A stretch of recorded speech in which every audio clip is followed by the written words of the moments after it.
অসাধের লাউ বানাইলো মোরে ফুরফুরি, অসাধের লাউ বানাইলো মোরে ফুরফুরি। ফুরফুরি কি? আচ্ছা বদ্দি, দেখো সামনেই তো সরস্বতী পুজো, শাড়ি পরতে হবে, তাই তোমার দাদা আমার আর তোমার জন্য দুটো শাড়ি নিয়ে এসছে। ও মা, কি সুন্দর শাড়ি! এবার তুমি কোনটা নেবে সেটা বলো। আমি হলুদ শাড়িটা নেব বৌদি।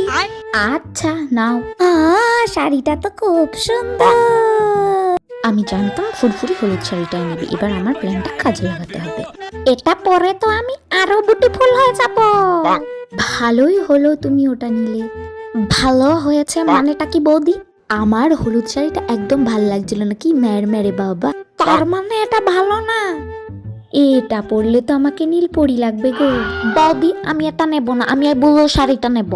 তুমি তো বললে তুমি হলুদ শাড়িটা নেবে, আবার নীল শাড়িটা নেবে বলছো কেন?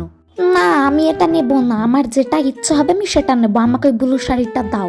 ঠিক আছে নাও। হ্যাঁ এই ব্লু শাড়িটাই সুন্দর। এবার হলুদ শাড়িটা দাও। হ্যাঁ হ্যাঁ, এই পটি শাড়িটা তুমি নাও। হ্যাঁ এই শাড়িটা পরে এবার সরস্বতী পুজো আমি ছেলে পটাবো। গাধা একটা, সে আমার ফাঁদে পা দিতেই হলো। সরস্বতী পুজো সবাই হলুদ শাড়ি পরবে, তুই নীল শাড়ি পরে ঘোর।